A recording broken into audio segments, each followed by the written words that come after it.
बात क्या कर रहा था, मैं दोबारा से बात को रिपीट करता हूँ क्योंकि मेरी आवाज़ कट रही थी। आप लोगों में से किसी को अगर लगे ना मेरी आवाज़ कट रही है तो ज़रा एक दफ़ा फटाफट मुझे बोल दीजिएगा। मैं अपना मोबाइल जनरल मोड पे कर रहा हूँ। कॉल कर दीजिएगा मेरे। अच्छा, अब यहाँ पर जो है वो हम बात कर रहे थे फाइलोजेनेटिक क्लासिफिकेशन बैक्टीरिया की, और उसमें हमने ये कहा था कि फाइलोजेनेटिक क्लासिफिकेशन हमने कहा था कि कुछ ऐसे हैं कि जिनकी फाइलोजेनेटिक क्लासिफिकेशन ऑलरेडी हो चुकी हुई है, यानी साइनोबैक्टीरिया की। कुछ ऐसे हैं जो कि पॉलीफाइलेटिक ग्रुप है, ग्राम नेगेटिव, और कुछ ऐसे हैं कि जो वंस अगेन पॉलीफाइलेटिक ग्रुप हैं ग्राम पॉजिटिव के। तो उसके बाद फिर हमने ये कहा था कि अच्छा, अगर ये मैंने जो बात की थी वो ये थी कि अगर ग्राम नेगेटिव जो है उनके अंदर पॉलीफाइलेटिक ग्रुप हैं, मोनोफाइलेटिक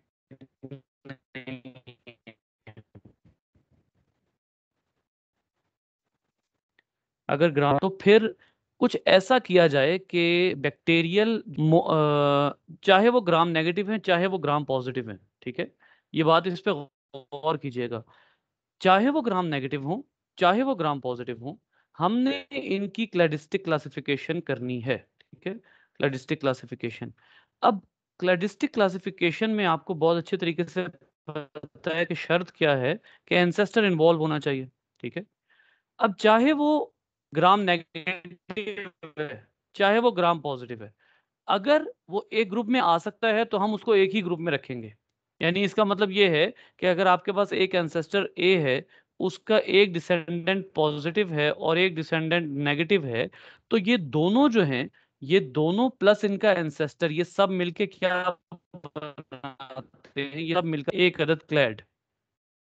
तो फिर फाइलोजेनेटिक क्लासिफिकेशन में हम इसी को क्लैड मानेंगे। यानी इसका मतलब ये है कि जो लीनियन सिस्टम है क्लासिफिकेशन का, दोबारा गौर कीजिए बात के ऊपर, जो क्लासिफिकेशन का लीनियन सिस्टम है उसमें जो ग्राम नेगेटिव वो पोलीफाइल है, फाइलोजेनेटिक के हिसाब से पोलीफाइलेटिक है। लेकिन जब हम लीनियन सिस्टम के बजाय फाइलोजेनेटिक क्लासिफिकेशन करेंगे, तो ऐसी सूरत में चाहे ग्राम पॉजिटिव हो चाहे ग्राम नेगेटिव हो, अगर वो एक एंसेस्टर के डिसेंडेंट हैं तो उनको एक ही रखा जाएगा। मैं बात को रिपीट कर रहा, पॉजिटिव को एक ग्रुप, लेकिन क्लैडिस्टिक क्लासिफिकेशन में या फाइलोजेनेटिक क्लासिफिकेशन में अगर एक एंसेस्टर है ग्राम नेगेटिव, उसका एक डिसेंडेंट ग्राम नेगेटिव है, एक डिसेंडेंट ग्राम पॉजिटिव है, जबकि ऐसा बहुत कम होता है। आपको आगे क्लासिफिकेशन में भी ये बात नजर आएगी कि ऐसा बहुत कम होता है कि ग्राम नेगेटिव के डिसेंडेंट ग्राम नेगेटिव ही हों और ग्राम पॉजिटिव के डिसेंडेंट ग्राम नेगेटिव हों। ये बड़ा मुश्किल सी बात है। तो लेकिन उसके बावजूद हम लीनियन सिस्टम को बहरहाल यहाँ फॉलो नहीं करेंगे। लीनियन सिस्टम के मुताबिक पूरे रुए अर्जी के, पूरी जमीन के जितने बैक्टीरिया हैं ग्राम नेगेटिव, वो सारे इस ग्रुप में आते हैं। इस पूरे ग्लोब पे जितने बैक्टीरिया ग्राम पॉजिटिव हैं वो सारे इस ग्रुप में आते हैं। अब इसका मतलब ये है कि आप इस क्लासिफिकेशन को नहीं मानेंगे। क्यों? इस क्लासिफिकेशन के बुनियाद पे ये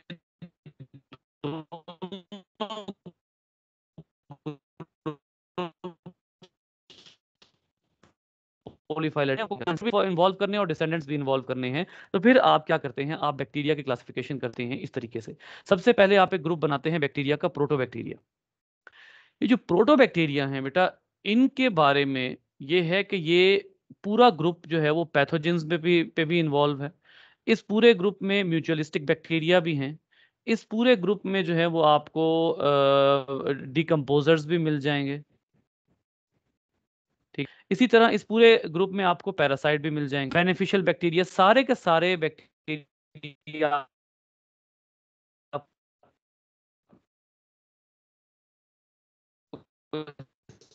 मिल जाए। एनारोब से यहाँ थायो मार्गरेटा नेमिबियंसिस, ये बैक्टीरिया जो है ये ऑक्सीडाइज करता है हाइड्रोजन सल्फाइड को।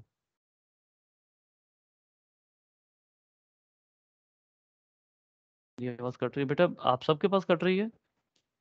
जी सर, हमारे पास भी। ए,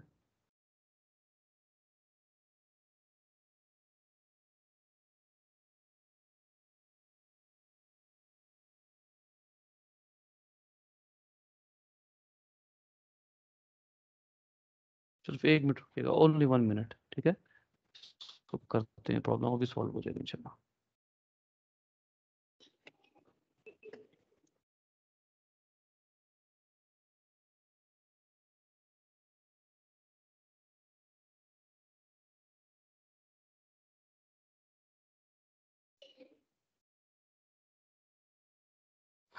जी उम्मीद है अब सॉल्व हो जाएगा मसला। फिर भी मुझे बता दीजिएगा। अच्छा, मैं ये कह रहा था कि आपने क्लैडिस्टिक क्लासिफिकेशन की, और क्लैडिस्टिक क्लासिफिकेशन में आपने जो है वो चाहे वो ग्राम पॉजिटिव है चाहे वो ग्राम नेगेटिव है, सब की क्लैडिस्टिक क्लासिफिकेशन अब आप शुरू करेंगे। तो उसमें सबसे पहले तो आप अब बनाते हैं बैक्टीरिया के डिफरेंट ग्रुप्स। अब वो किस बेस पर बनाते हैं? वो आप बनाते हैं फॉर एग्जांपल सेल वॉल की बेस पर बना लिया आपने, ठीक है। आपने खास तौर पर ये पूरी फाइलोजेनेटिक क्लासिफिकेशन यहाँ जो बनेगी ये जीनोम की बेस पे बनेगी। जीनोम जो है वो ये जीनोम की बेस के ऊपर बनेगी। ये जितने आपको यहाँ पर ग्रुप्स नजर आ रहे हैं, ये ऑलमोस्ट सारे ग्रुप्स जो हैं, ये सारे के सारे ये जीनोम बेस्ड ग्रुप्स हैं, ठीक है। जीनोम की बेस के ऊपर इनकी क्लासिफिकेशन हुई हुई है। तो ये जो बैक्टीरिया हैं, ये प्रोटियोबैक्टीरिया, ये ज्यादातर वो ग्रुप है जिसमें हैं ही सारे ग्राम नेगेटिव। ये एक हैरत की बात है बहरहाल, मतलब ये एक अजीब सी बात है कि ये जो क्लैड है, ये जो ग्रुप है प्रोटियोबैक्टीरिया का, ये मोनोफाइलेटिक है, ठीक है।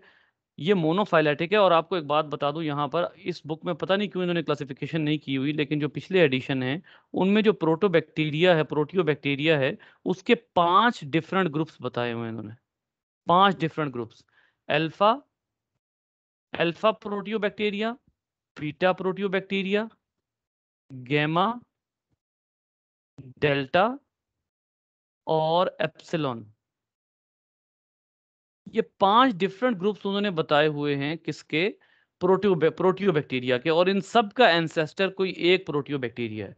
अब इसका मतलब क्या है? इसका मतलब ये है कि ये चाहे सारे के सारे ग्राम नेगेटिव हैं, जैसे मैंने अभी यहाँ पर जो है वो हाईलाइट भी किया इस चीज को, कि ये सारे जितने प्रोटियोबैक्टीरिया हैं ये सब के सब ग्राम नेगेटिव हैं, ठीक है।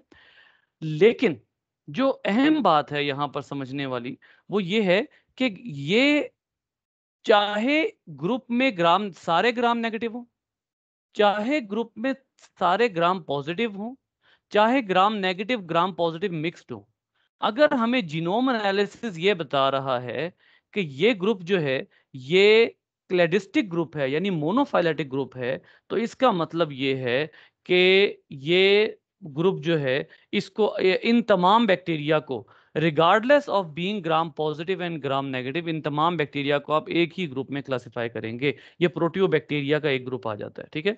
इसके हवाले से चंद एक बातें मैं आपको बता देता हूँ। जैसे यहाँ पर आपको इसमें बड़े बड़े खतरनाक बैक्टीरिया भी आपको दिखते हैं प्रोटियोबैक्टीरिया में, जैसे नेजेरिया गोनोरिया है, ठीक है। ये बहुत खौफनाक डिजीज है। हेलिकोबैक्टर पाइलोरी, ये आपके स्टमक का बेड़ा गर्क कर देता है। स्टमक में ग्रो होता है और बेड़ा गर्क कर देता है, उड़ा के रख देता है स्टमक की इंटरनल वॉल को। And it is almost a permanent disease, almost a permanent disease. और ये बिल्कुल किसी काम का नहीं छोड़ता आपके डाइजेस्टिव सिस्टम को। तो ये इसी ग्रुप से ताल्लुक रखता है। और ये मोनोफाइलेटिक ग्रुप है। इस वक्त ये एक क्लैड है, ठीक है। याद रखिए, हम इस वक्त जो डिस्कस कर रहे हैं वो नॉन लीनियन है। लीनियन सिस्टम और क्लासिफिकेशन हम यहां पर डिस्कस नहीं कर रहे, हम क्लैडिस्टिक डिस्कस कर रहे हैं। हो सकता है लीनियन में हेलिकोबैक्टर पाइलोरी जो है, ये यहां पर 2 बैक्टीरिया लिखे हुए हैं, गौर कीजिएगा, मैंने अभी जो दोनों हाईलाइट किए, एक नजेरिया गोनोरिया और एक हेलिकोबैक्टर पाइलोरी। ये दोनों बैक्टीरिया, हो सकता है लीनियन क्लासिफिकेशन में इन दोनों का ग्रुप भी डिफरेंट हो। निजेरिया गोनोरिया किसी और ग्रुप में आता हो, हेलिकोबैक्टर पाइलोरी किसी और ग्रुप में आता हो। ये किस बात से साबित हो रहा है? नेजेरिया का जीनस देखें और हेलिकोबैक्टर पाइलोरी की जीनस देखें, दोनों की जीनस डिफरेंट है, दोनों के जेनेरा।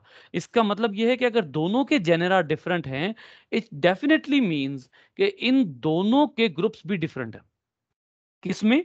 लीनियन में। लेकिन और आपको ये बात बहुत अच्छे तरीके से पता होनी चाहिए कि जो टेक्सोनॉमी है, या आप उसमें कह लीजिए कि जो सिस्टमैटिक्स है, उसके हवाले से जब आप देखते हैं तो इसमें 2 चीजें कंसिडर होती हैं। नंबर 1, इसमें बायनोमियल नोमेनक्लेचर डिस्कस होता है, यानी दो बायनोमियल नोमेनक्लेचर को जो है वो मद्देनजर रखा जाता है, और दूसरा लीनियन सिस्टम को मद्देनजर रखा जाता है। अब आपने ये जो दोनों नाम रखे हुए हैं, नेजेरिया गोनोरिया और हेलिकोबैक्टर पाइलोरी, ये दोनों नाम क्या जाहिर कर रहे हैं कि लीनियन सिस्टम में नेजेरिया गोनोरिया और हेलिकोबैक्टर पाइलोरी एक ग्रुप में हो ही नहीं सकते। मेरी बात को समझिए गौर से। लीनियन सिस्टम में नेजेरिया गोनोरिया और हेलिकोबैक्टर पाइलोरी एक ग्रुप में हो ही नहीं सकते। इसका क्या मतलब है? इसका मतलब यह है कि फाइलोजेनेटिक क्लासिफिकेशन आपको यह बताती है कि ये दोनों, इन दोनों का ताल्लुक एक ही क्लैड से है। Phylogenetic classification is something different. एक क्लासिफिकेशन है जो आपको नेमिंग और सिर्फ मॉर्फोलॉजिकल बेसिस के ऊपर, कुछ कुछ एनाटॉमिकल बेस के ऊपर बताती है, लीनियन क्लासिफिकेशन जो है। लेकिन मेरी अपनी राय के मुताबिक जो प्रॉपर क्लासिफिकेशन है वो फाइलोजेनेटिक है। क्यों? फाइलोजेनेटिक ने दो डिफरेंट बैक्टीरिया को उठाकर एक ग्रुप में रख दिया, हालांकि उनके नेम्स भी डिफरेंट, उनके जेनेरा भी डिफरेंट, उनके ग्रुप्स भी डिफरेंट, फिर भी दोनों डिफरेंट बैक्टीरिया को एक ग्रुप में रख दिया। इसका मतलब है ये जो बैक्टीरिया, ये जो क्लासिफिकेशन है, ये बैक्टीरिया को प्रॉपरली क्लासिफाई कर रहा है अकॉर्डिंग टू एवोल्यूशन। उसके बाद आ जाइए क्लेमाइडिया, ये भी एक ग्रुप है। अच्छा, इत्तेफाक ऐसा है कि हैं ये भी ग्राम नेगेटिव। गौर करें, यहां पर जो है वो इन्होंने ये देखिए, ये भी ग्राम नेगेटिव है। अब ग्राम नेगेटिव की डाइवर्सिटी आपको यहां से पता लगेगी कि कितने ज्यादा ग्राम नेगेटिव होते हैं।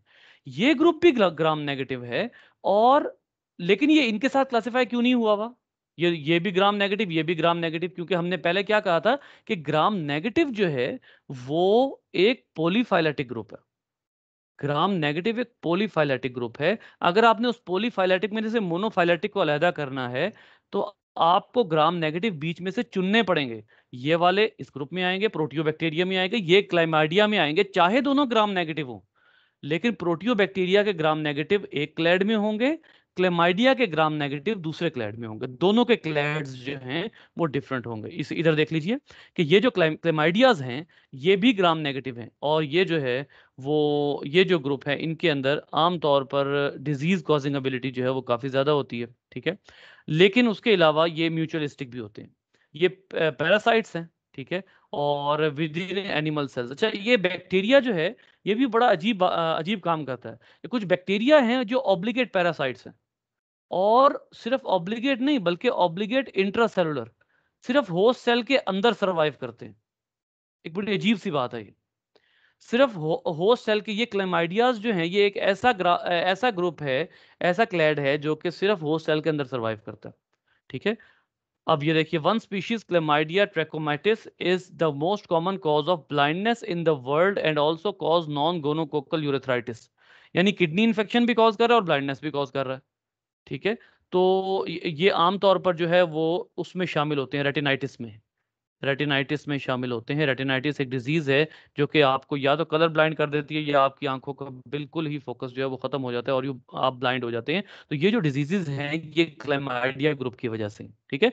अब आपको मेरी बात समझ आ जानी चाहिए जो मैं कल कर रहा था, कि ग्राम नेगेटिव जो है वो ग्रुप, वो कभी भी मोनोफाइलेटिक नहीं हो सकता, वो हमेशा पॉलीफाइलेटिक होगा। आपको ग्राम नेगेटिव में से ऐसे चुननी पड़ेंगी चीजें, जैसे आप दाल में से चीजें चुन के साइड पे करते हैं, बिल्कुल ऐसे ही आपको जो है वो ग्राम नेगेटिव को चुन चुन के अलहदा करना पड़ेगा, डिफरेंट उनके फीचर्स के हिसाब से, जीनोमिक एनालिसिस के हिसाब से।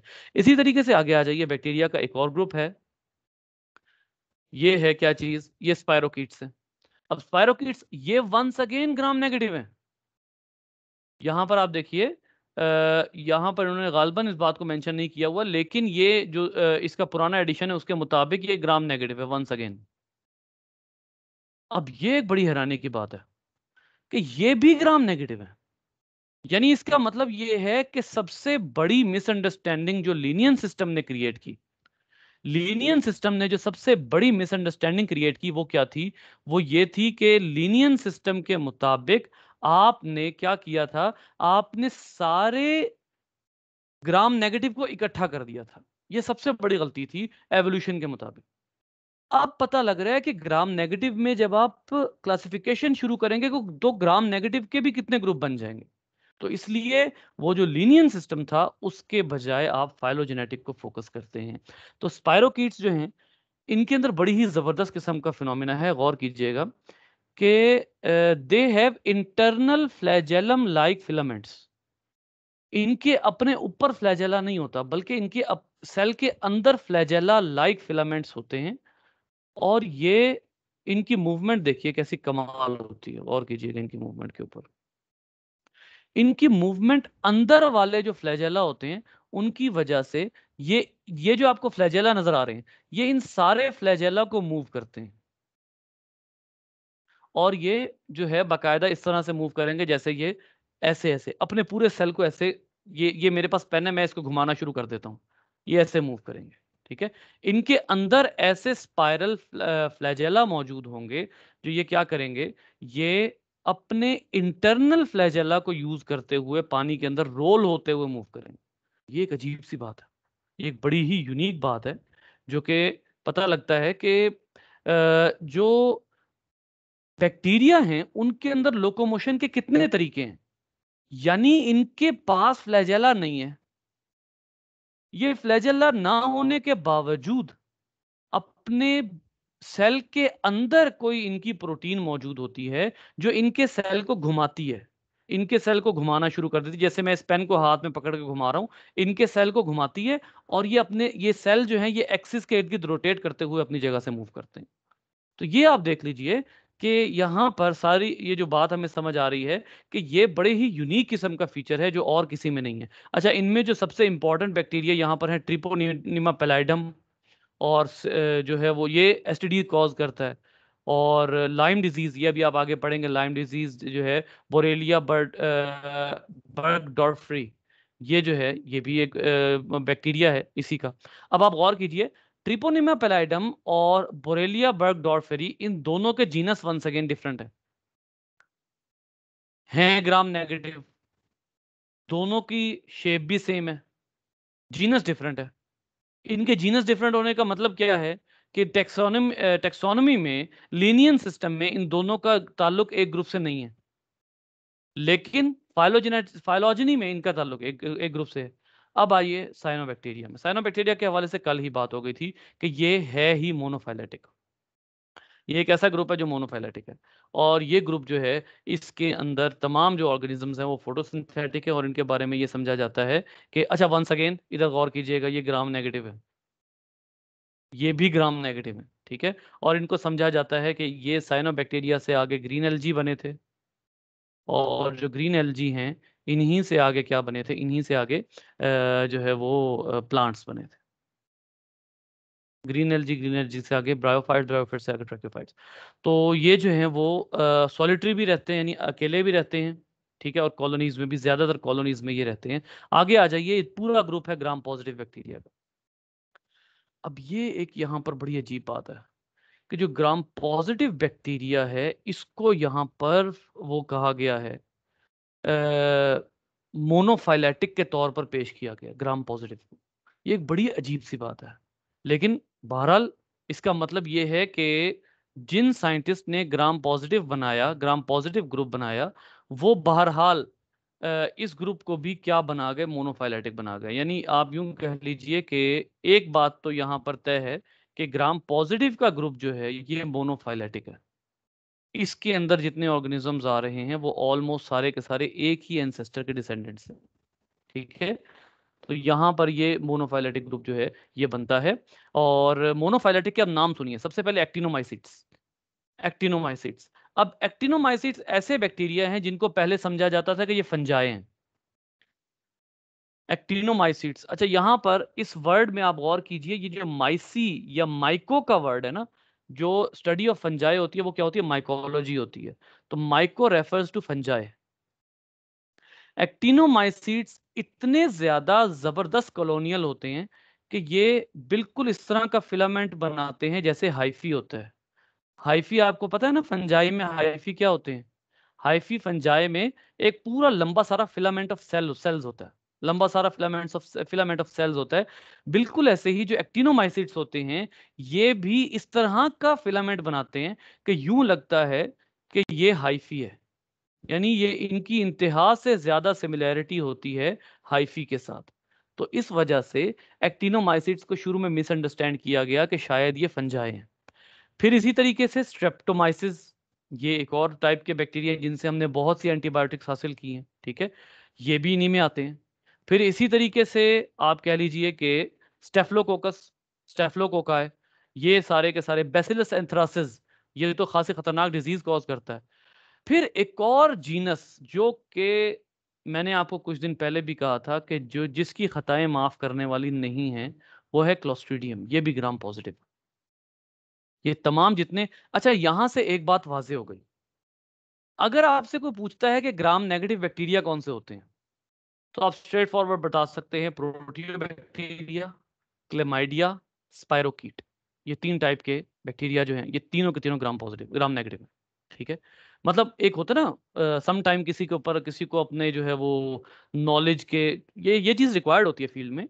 ये अगर आप किसी टीचर के सामने बैठे हैं, किसी स्टूडेंट के सामने बैठे हैं, किसी इंटरव्यू में बैठे हैं, तो आप इस चीज़ को अपने नॉलेज के तौर पर एकदम जो है वो प्रेजेंट कर सकते हैं कि चलें मुख्तसर तरीन ग्रुप्स बताएं जिनमें सारे ग्राम नेगेटिव हों। ले जी, तीन आ गए, प्रोटियोबैक्टीरिया, क्लेमाइडिया और स्पायरोकीट। ये तीनों जो स्पायरोकीट मिलेगा वो ग्राम नेगेटिव होगा। लो जी, जाके चेक कर लो। आप कह सकते हैं जाके चेक कर लो, अगला चेक करे या ना करे आपकी बात प्रूव हो गई। तो इसका मतलब ये है कि यहां पे आपको फायदा क्या हो रहा है, यहां पे आपको बेसिकली फायदा ये हो रहा है कि आपके जो ग्राम नेगेटिव और ग्राम पॉजिटिव है वो सेपरेट हो रहे हैं। यानी अब आप पढ़ते हुए, और ये मैं आपको एडवाइस करूंगा, कुछ चीजें मैंने आपको कहा था कि इस बुक से फोटोकॉपी करा के रख लें। एक मैंने आपको कहा था वो जो रिप्रोडक्टिव बैरियर्स वाला है, वो प्रिंट या फोटोकॉपी करा कर रखें। दूसरा ये पेज आपको बहुत फायदा देगा। किस लिहाज से कि आपको ये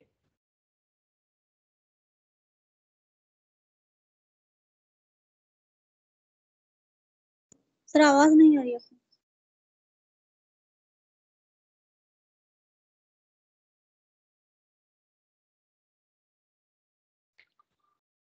जी बेटा, मेरी आवाज कहाँ कटी?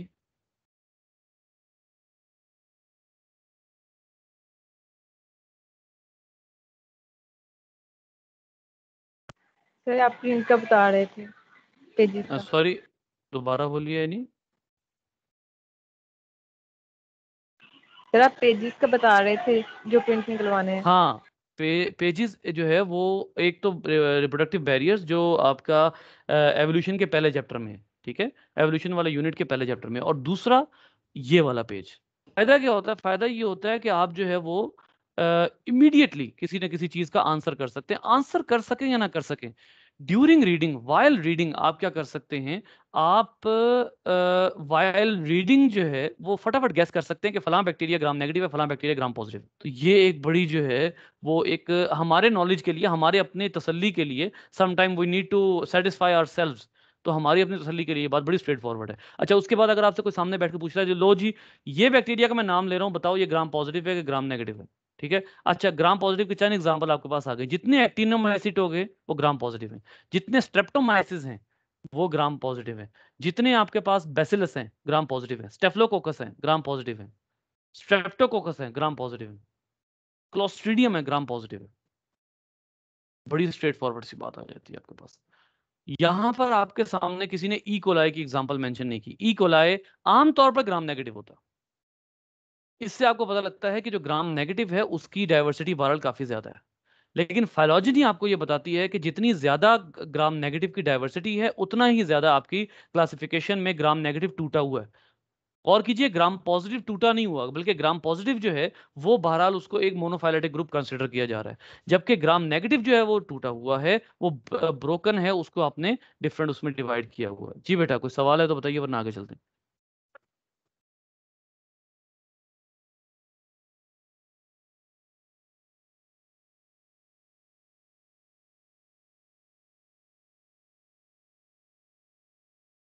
आज पता नहीं बच्चों को ख्याल नहीं रहा कि क्लास आज 6 बजे। अस्मा किधर है? हुदा?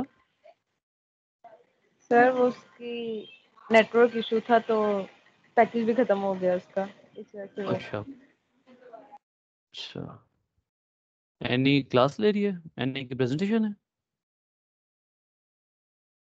नहीं सर, क्लास तो कोई नहीं हो रही फिलहाल। एनी क्यों नहीं है? मुझे लगता है भूल गई। उसको जरा मैसेज करें उधर। करिश्मा बेटे, आयशा किधर है? सदफ आप या करिश्मा, आप रब्ता पता करें नहीं बेटा, उसका।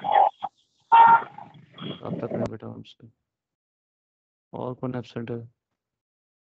सुमेरा, ओ सॉरी समीना, जोहा, बेटा उसको मैसेज करें, वो किधर है? आज टाइम चेंज हुआ तो बच्चे एकदम ही।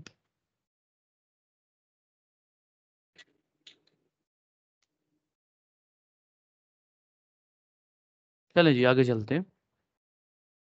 अगला ग्रुप आ जाता है आर्किया। आर्किया जो है ये बहुत ही इंटरेस्टिंग जो है वो ग्रुप है, और इसकी भी फाइलोजेनेटिक क्लासिफिकेशन हुई हुई है। अच्छा, आर्किया के बारे में मैं आपको एक बात बताऊं कि आर्किया की लीनियन क्लासिफिकेशन कम है। लीनियन क्लासिफिकेशन जो आर्किया की है ना वो थोड़ी सी कम है, लेकिन जो दूसरी क्लासिफिकेशन है जिसको आप कहते हैं फाइलोजेनेटिक, वो ज़रा इसमें अच्छे तरीके से इन्होंने बयान की हुई है। तो आर्किया, अब आर्किया के हवाले से सबसे पहले तो ज़हन में रखिए कि ये वो ऑर्गेनिजम्स हैं which are known as extremophiles. ये मैंने आपको थोड़ा अर्सा पहले भी बात बताई थी। एक्सट्रीमोफाइल्स वो बैक्टीरिया हुआ करते हैं जो एक्सट्रीम कंडीशंस, एक्सट्रीम लविंग, ठीक है, ये जो वर्ड है इसका मतलब है लविंग, ठीक है।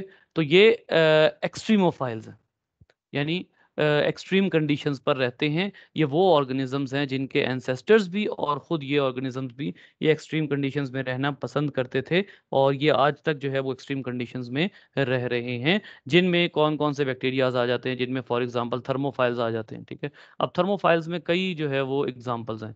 थर्मोफाइल्स में पायरोबस फ्यूरियोसस, मैं नाम दोबारा से देख लेता हूँ यहाँ पर थर्मोफाइल्स में। जी ये यहाँ पर नाम लिखा हुआ है, पायरोकोकस फ्यूरियोसस।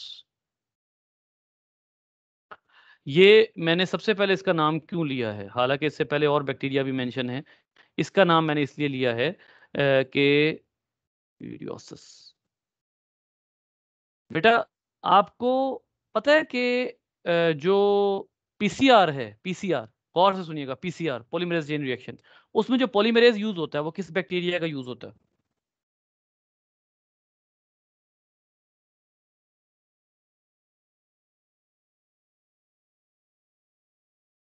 पीसीआर में जो पॉलीमरेज यूज होता है वो किस बैक्टीरिया का यूज होता है? पीसीआर में पॉलीमरेज यूज होता है? अब यहाँ ये सवाल बनता है।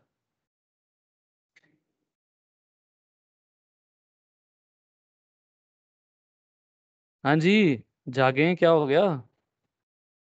सर नहीं पता। मेरा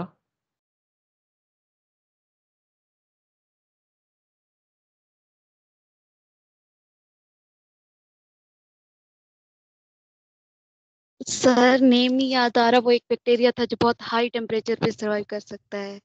टैग पॉलीमरेज हम्म। शायद, बैक्टीरिया जी को पता नहीं नाम। टैग, टैग पॉलीमरेज यूज होता है।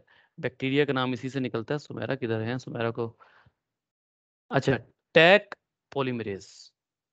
जो टैग है वो बेसिकली दो वर्ड्स हैं, टी और ए क्यू। ये है थर्मस एक्वाटिकस। ये बैक्टीरिया था जिसका पॉलीमरेज यूज किया जाता था। ये हॉट स्प्रिंग्स में रहता है, और हॉट स्प्रिंग्स में रहने की वजह क्या? पीसीआर, पीसीआर को एक नाम और भी दिया जाता है, जी बेटा को बताएगा, पीसीआर को एक नेम और भी दिया जाता है।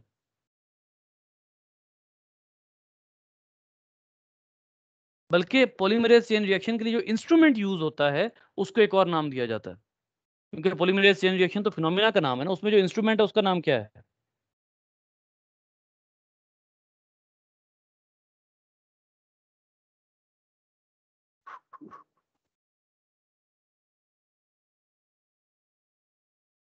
उस इंस्ट्रूमेंट का नाम होता है थर्मोसाइक्लर। आप लोग पीसीआर भूले हुए हैं। उस इंस्ट्रूमेंट का नाम थर्मोसाइक्लर होता है, ठीक है।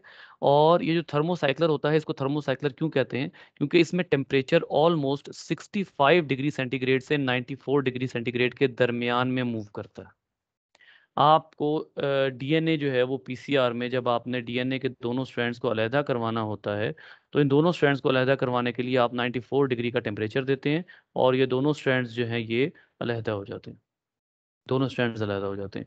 अब 94 डिग्री जब आप टेम्परेचर देंगे, इस पे डीएनए तो नहीं टूटता, डीएनए का डीनेचर जरूर हो जाता है, उसके दरमियान में जो सपोर्टिंग बॉन्ड्स हैं वो जरूर अलग हो जाते हैं, लेकिन डीएनए टूटता नहीं है। तो फिर अब ये डीएनए जो है, लेकिन उस दौरान अगर आप ह्यूमन पॉलीमरेज यूज करेंगे, पॉलीमरेज आपको क्यों चाहिए, डीएनए पॉलीमरेज आपको क्यों चाहिए, जाहिर सी बात है, उसके नाम से जाहिर है।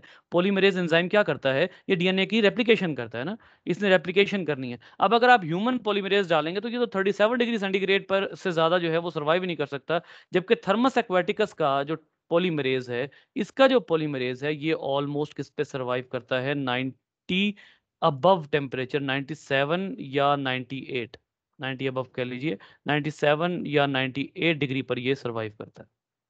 ठीक है, अभी 97 या 98 डिग्री पर जो ये सर्वाइव करता है, उसका ये है कि यहाँ पर अब आप गौर कीजिए कि ह्यूमन पॉलीमरेज काम कर नहीं सकता, जो आपकी पीसीआर है उसमें ह्यूमन पॉलीमरेज काम कर नहीं सकता, लिहाजा आप पीसीआर देते हैं बैक्टीरिया का।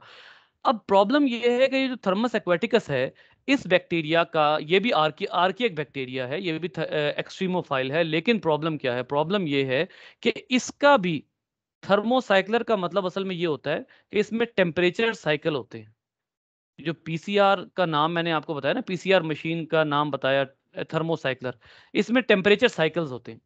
एक साइकिल होता है 65, यानी एक साइकिल शुरू होता है पहले स्टेप पे 94 डिग्री, दूसरे स्टेप पे गालबन 70 कुछ डिग्री होता है, 74 डिग्री होता है, तीसरे स्टेप पे 82 डिग्री होता है, कुछ इस तरह से करके टेम्परेचर्स होते हैं, मैं गलत हूं तो तस्हीह कर दीजिएगा। ये 3 डिफरेंट टेम्परेचर्स होते हैं। ये एक साइकिल है बेटा, ये पीसीआर का सिंगल साइकिल है, ये पीसीआर का सिंगल साइकिल है। ठीक है, अब ये जो पीसीआर का सिंगल साइकिल है, इसके बाद एक और साइकिल शुरू होता है जिसमें वंस अगेन यही टेम्परेचर रिपीट होते हैं। तो इस वजह से आप इसको कहते हैं थर्मोसाइक्लर, एक ऐसी मशीनरी जो टेम्परेचर के साइकिल्स चला रही है, टेम्परेचर के को फ्लक्चुएट कर रही है। एक साइकिल ये, फिर अगला साइकिल एक और, फिर अगला साइकिल एक और। अच्छा, प्रॉब्लम क्या आता है, टैग पॉलीमरेज का क्या प्रॉब्लम होता है, टैग पॉलीमरेज का प्रॉब्लम ये होता है कि आफ्टर 4 और 5 साइकिल्स इट डीनेचर्स। अब आप सोच रहे होंगे कि पीसीआर की बात यहां पे कहां से आ गई, हम तो बैक्टीरिया पढ़ रहे थे। टैग पॉलीमरेज जो है वो 4 से 5 साइकिल्स के बाद डीनेचर हो जाता है, खत्म हो जाता है। अब आपको नया टैग पॉलीमरेज डालना पड़ता है। उसकी जगह अब आप कौन सा बैक्टीरिया यूज कर रहे हैं बेटा, पायरोकोकस फ्यूरियोसस का पॉलीमरेज यूज कर रहे हैं।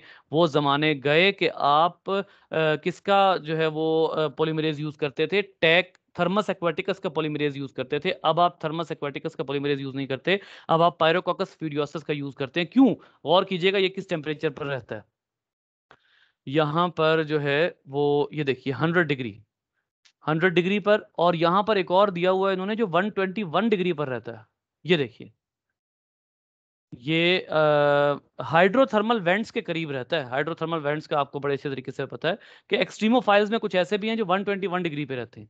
तो पायरोकोकस फ्यूरियोसस के बारे में जो मैं पढ़ रहा था, उसमें ये पी फ्यूरियोसस जो है वो ऑलमोस्ट 105 डिग्री पर रहता है। ये मैं इसके बारे में ये मैं पढ़ रहा था। तो बुनियादी तौर पर ये बैक्टीरिया, इसलिए अब इसका जो है वो एंजाइम यूज होता है रादर देन थर्मस एक्वाटिकस। ठीक है, तो ये जो है वो एक बड़ी इंफॉर्मेटिव बात है जो कि आपकी बुक में भी मेंशन है। एक्सट्रीमोफाइल्स के हवाले से एक तो मैंने आपको बता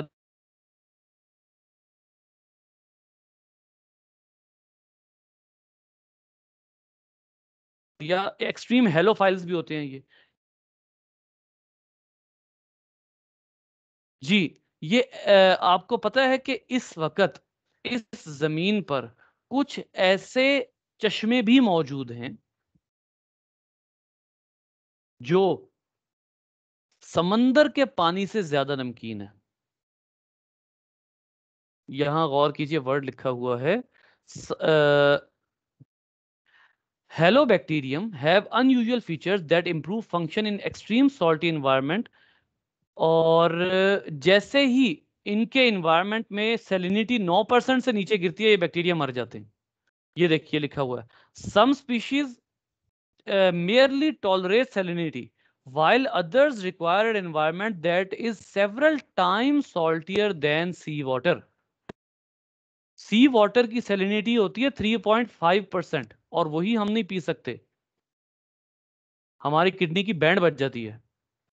यहां पर ये 3.5% से सेवरल टाइम सॉल्टियर होते हैं, ऐसा फ्रेश वाटर भी मौजूद है।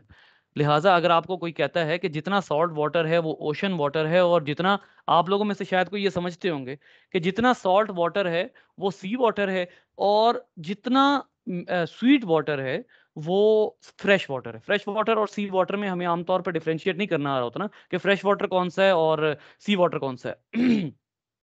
तो मैरीन वाटर के बारे में आमतौर पे जो है वो टीचर्स या स्टूडेंट्स को ये पता होता है कि वो वाटर जिसमें सॉल्ट है वो मैरीन वाटर है। गलत बात है।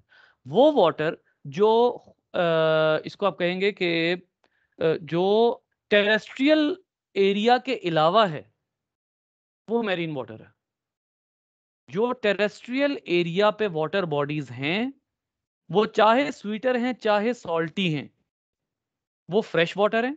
और जो टेरेस्ट्रियल एरिया की वाटर बॉडीज के अलावा वाटर है वो सारा मैरीन वाटर है। ठीक है, तो अब यहां पर ये बात जो है वो क्लैरिफाई यहां पर हमें होती है। और ये कैसे होती है कि बहुत से आर्की बैक्टीरिया जो हैं वो वहां भी रह रहे हैं, ऐसे एरियाज में भी रह रहे हैं जो ओशन से ज्यादा सॉल्टी हैं लेकिन हैं फ्रेश वाटर। तो इस हवाले से ये भी इनका बड़ा यूनिक फीचर होता है जिसके जिसके अंदर ये अपने आप को मेंटेन कर लेते हैं। इनकी सेल मेम्ब्रेन में ऐसे जो हैं वो फीचर्स होते हैं। ठीक है, सेल मेम्ब्रेन में ऐसे फीचर्स होते हैं जिसकी वजह से ये क्या कर लेते हैं, सेल मेम्ब्रेन के फीचर्स की वजह से ये अपनी सैलिनिटी को बर्दाश्त कर लेते हैं, यानी नमकीनपन जो होता है पानी का उसको बर्दाश्त कर लेते हैं। तो कुछ हाइड्रोथर्मल वेंट्स के करीब भी रहते हैं। इसके बाद आ जाइए, आर्की बैक्टीरिया की एक और टाइप आती है जिनको आप मिथेनोजेंस कहते हैं। अच्छा, ये जो मैं आपको बता रहा हूं ना, ये अभी फाइलोजेनेटिक क्लासिफिकेशन नहीं है, ये सिर्फ उनके डाइवर्सिटी है, आर्किया की डाइवर्सिटी है, ये अभी इनकी क्लासिफिकेशन शुरू नहीं हुई। अब मिथेनोजेंस कौन से होते हैं? मिथेनोजेंस मीथेन जनरेटिंग बैक्टीरिया होते हैं। ठीक है, अब ये मीथेन बनाते हैं किसके जरिए? गौर कीजिएगा, कार्बन डाइऑक्साइड और वाटर को मिला के बेसिकली ये अपनी एनर्जी भी हासिल करते हैं और बाय प्रोडक्ट के तौर पे मीथेन भी रिलीज करते हैं।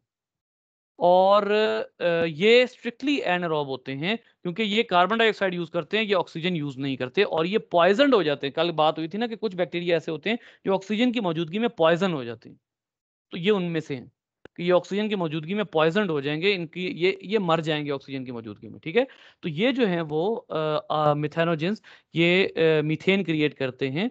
और जैसे समंदर की तहों में होते हैं ये, ठीक है, इसी तरीके से, और बर्फ की तहों के नीचे मौजूद हैं ये। यहाँ लिखा हुआ है under kilometres of ice in Greenland. और उसके अलावा दलदलों में एक चीज होती है मार्श गैस। दलदलों में आप अक्सर सुना होगा या मूवीज में देखा होगा कि दलदलों में मुख्तलिफ एरिया से आग निकलती है। खास तौर पे अगर आप वहां पर कोई ऐसी एक्टिविटी करें जिसके जरिए आग लगने का अंदेशा हो तो उस जगह पर आग लग जाती है। इसी तरीके से आप देखेंगे मुख्तलिफ ये जो आपके एरियाज है, आर्कटिक और एंटार्कटिक एरिया, क्या होता है कि जब एक दफा ये वो करते हैं ना, बर्फ को जोर जोर से खोदते हैं, नीचे पानी होता है और एकदम पानी में से करके जोर से आवाज आती है। अगर उस जगह पर उस दौरान जो आवाज आ रही है आप तीली लगा देते हैं तो वहां आग जलना शुरू हो जाती है। वो बेसिकली क्या है, उस बर्फ में रहते हुए बैक्टीरिया हैं जिन्होंने मीथेन प्रोड्यूस की हुई थी, और जब आपने उस बर्फ में सुराख किया और वहां से गैस निकली और आपने वहां पर तीली फेंकी तो वहां पर मीथेन में आग लगना शुरू हो गई। बिल्कुल यही होता है मार्शी एरियाज में, दलदली इलाकों में यही होता है कि दलदली इलाकों में एक मखसूस किस्म की बू होती है जिसको मार्श गैस कहा जाता है। मार्शी एरियाज जो हैं वो दलदली एरियाज को कहते हैं। तो मार्श गैस असल में क्या चीज है? मार्श गैस असल में वो गैस है जो कि ये बैक्टीरिया प्रोड्यूस कर रहे होते हैं दलदलों में रहते हुए। ठीक है, तो ये मिथेनोजेंस हैं और ये बेसिकली कार्बन डाइऑक्साइड और हाइड्रोजन को मिला के अपनी एनर्जी भी हासिल करते हैं। कार्बन डाइऑक्साइड ये, यानी इसका मतलब ये कीमो कीमो ऑटोट्रॉफ हुए, कीमो ऑटोट्रॉफ। कीमो ऑटोट्रॉफ्स के बारे में यहाँ पर आपका एक वो है, बड़ी ज़बरदस्त डेफिनेशन यहाँ पर लिखी हुई है, ये देखिएगा। ये मेरे ख्याल किसी बुक का रेफरेंस है, मैं आपको बुक का रेफरेंस भी बता दूंगा, ये शेयर भी कर दूंगा। Encyclopedia in biodiversity second edition 2001 का है, रिचर्ड जी वेगर्ट। वो क्या कहता है? Organisms able to synthesise organic compound by the oxidation of energy rich inorganic sources. Inorganic energy rich inorganic sources जो हैं उनसे ये क्या करते हैं, यानी इनको लाइट की जरूरत नहीं होती। आमतौर पर जो फोटो ऑटोट्रॉफ्स होते हैं, वो एनर्जी कहाँ से लेते हैं? लाइट से लेते हैं। Chemo autotroph energy inorganic salt से, इनऑर्गेनिक कंपाउंड से लेते हैं। ये भी कार्बन डाइऑक्साइड और वाटर को मिला के क्या कर रहे हैं? एनर्जी भी हासिल कर रहे हैं और मीथेन भी रिलीज कर रहे हैं, इस वजह से ये कीमो ऑटोट्रॉफ्स हैं। अच्छा, अब आ जाइए इनकी डाइवर्सिटी की, इनकी जो है वो फाइलोजेनेटिक क्लासिफिकेशन के ऊपर। इनकी फाइलोजेनेटिक क्लासिफिकेशन बड़ी ही जो है वो इंटरेस्टिंग है और इसमें नेम्स भी बड़े अजीब अजीब हैं। जैसे यहाँ पर अब आप देख लीजिए, सबसे पहले एक ग्रुप वो बताता है आपको आर्किया का। आर्किया का एक ग्रुप आपको बता रहा है, ये क्लैड बता रहा है बेटा, क्लैड है, ठीक है। Euryarchaeota, euryarchaeota. अब यूरी और आर्कियोटा के बारे में वो क्या कहता है कि यूरी आर्कियोटा में ज्यादातर हेलोफाइल्स और मिथेनोजिन्स हैं। अब ये बात जहन में रखिएगा, मैंने अभी थोड़ी देर पहले आपसे कहा था कि हेलोफाइल्स, मिथेनोजिन्स, थर्मोफाइल्स, ये इनकी डाइवर्सिटी है, ये इनके फीचर्स हैं। हेलोफाइल्स जो हैं वो सॉल्टी एरिया में रह रहे हैं, इसका मतलब ये नहीं है कि हेलोफाइल का ग्रुप है, बस वो रह रहे हैं, ठीक है। इसी तरह से थर्मोफाइल्स भी हैं। अब थर्मोफाइल में सारी स्पीशीज जरूरी नहीं है मोनोफाइलेटिक हो, पॉलीफाइलेटिक भी हो सकती हैं, ठीक है। तो ये जो है आपके सामने है कि यूरी आर्कियोटा जो है उनमें हेलोफाइल्स भी हैं और मिथेनोजिन्स भी हैं, अगर आप इसको क्लैड कंसीडर करें तो, ठीक है, अगर आप इसको क्लैड कंसीडर करें तो। फिर इसी तरीके से एक और ग्रुप भी आ जाता है, क्रेनार्कियोटा। क्रेनार्कियोटा ये रहते हैं हाइड्रोथर्मल वेंट्स के करीब। क्रेनार्कियोटा ये एक और ग्रुप है इसका, यानी आर्किया का एक यूरिया आर्कियोटा आ गया, फिर दूसरा है क्रेनार्कियोटा। ये वो ग्रुप है जो स्प्रिंग्स के में रह रहा है, हाइड्रोथर्मल वेंट्स के करीब रह रहा है। हाइड्रोथर्मल वेंट्स के करीब क्यों रहेंगे ये, अब गौर कीजिएगा बात के ऊपर। हाइड्रोथर्मल वेंट्स के करीब ये इसलिए रहते हैं क्योंकि वहां से मिलती है हाइड्रोजन सल्फाइड, और हाइड्रोजन सल्फाइड को ये यूज करते हैं कीमो ऑटोट्रॉफी में। ये कीमो ऑटोट्रॉफी में यूज करते हैं हाइड्रोजन सल्फाइड को। क्या वजह है कि हाइड्रोजन सल्फाइड एक इनऑर्गेनिक कंपाउंड है, लेकिन ये इनऑर्गेनिक होने के साथ साथ एनर्जी रिच भी होता है, और हाइड्रोथर्मल वेंट में हाइड्रोजन सल्फाइड बहुत अबंडेंट होती है। दोबारा गौर कीजिए, हाइड्रोथर्मल वेंट सर आपकी आवाज। जो समंदर की तहों में होते हैं, वहां उन वेंट्स में हाइड्रो, जी बेटा मेरी आखिरी बात कहाँ की थी मैंने?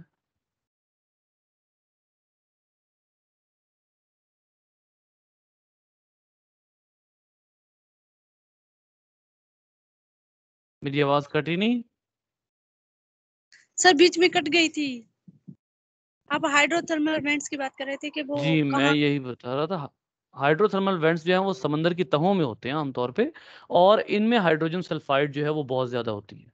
लिहाजा क्रेन आर्कियोटा आमतौर पर हाइड्रोथर्मल वेंट्स के करीब पाए जाते हैं। क्रेन का मतलब है स्प्रिंग्स, ये हाइड्रोथर्मल वेंट्स को स्प्रिंग्स भी कहा जाता है। तो वहां पर हाइड्रोजन सल्फाइड बहुत ज्यादा होती है और इस वजह से ये वहां पाए जाते हैं, ठीक है। क्रेन आर्कियोटा, यूरिया आर्कियोटा ये थर्मोफाइल्स हैं और हेलोफाइल्स हैं।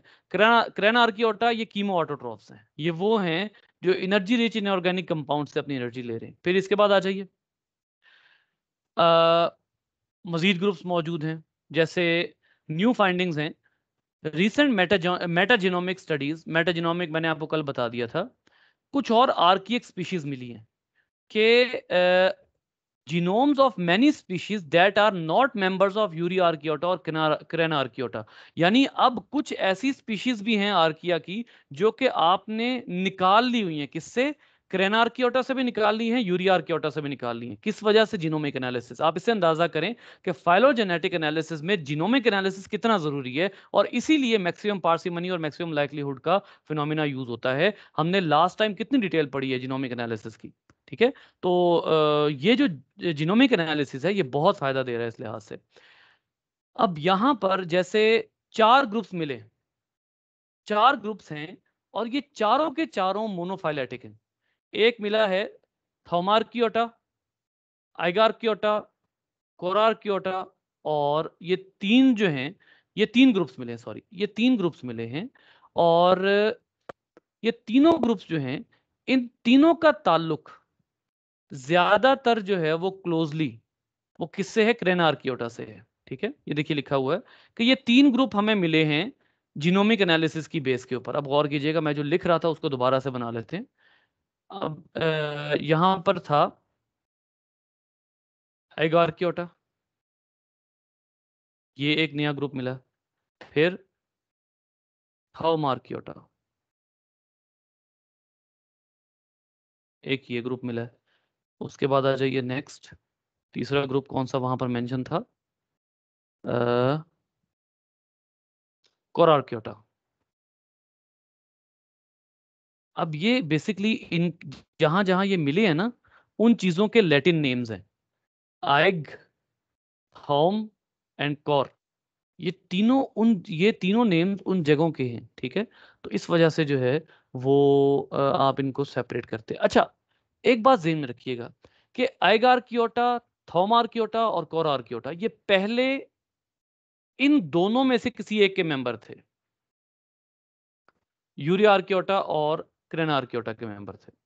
लेकिन अब क्या है, अब एक तो ये तीनों इनसे अलहदा हो गए, एगार्कियोटा, थॉमार्कियोटा और कोरार्कियोटा जो हैं वो यूरियार्कियोटा और क्रेनार्कियोटा से अलहदा हो चुके हैं, पहली बात। दूसरी बात ये कि इन तीनों की ज्यादा सिमिलैरिटी जो है वो क्रेनार्कियोटा से है एज कंपेयर टू यूरियार्कियोटा। इसका मतलब है कि अब आप इन चारों को इकट्ठा रख सकते हैं, यानी आप यूं कह सकते हैं कि ये चारों क्या हैं, ये चारों सिस्टर ग्रुप्स हैं। ये चारों सिस्टर ग्रुप्स हैं क्योंकि ये चारों, अगरचे ये ग्रुप्स अलहदा हो गए हैं, ये तीनों क्रेनार्कियोटा से निकल आए हैं, लेकिन अभी भी ये जो है वो सिस्टर ग्रुप्स हैं। कोई मुझे बताएगा सिस्टर ग्रुप्स क्या थे?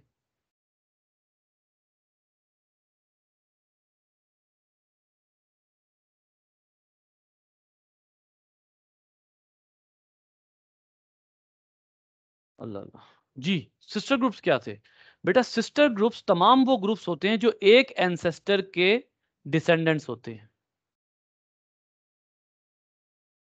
ये तमाम ए बी सी डी, इनको आप सिस्टर ग्रुप्स कहते हैं। जैसे आपने क्लासिफिकेशन जब पढ़ी थी फाइलोजेनेटिक, तो आपने ह्यूमन और चिंपैंजी को इकट्ठे रखा था। अब ये जो है ये सिस्टर ग्रुप्स हैं। बिल्कुल ऐसे ही ये कहा जाता है कि यूरियार्कियोटा, क्रेनार्कियोटा, सॉरी, यूरियार्कियोटा अलग ग्रुप है, ये चारों सिस्टर ग्रुप्स हैं, यानी ये चारों एक ही एंसेस्टर के औलाद हैं। अब इससे क्या किया, इससे फिर एक फाइलोजेनेटिक क्लासिफिकेशन बनाई। गौर कीजिएगा, गौर कीजिएगा, ये मैं अब आखिरी फाइलोजेनेटिक बना रहा हूं इसकी। आर्कियक एंसेस्टर, आर्कियक एंसेस्टर को दो हिस्सों में डिवाइड किया गया।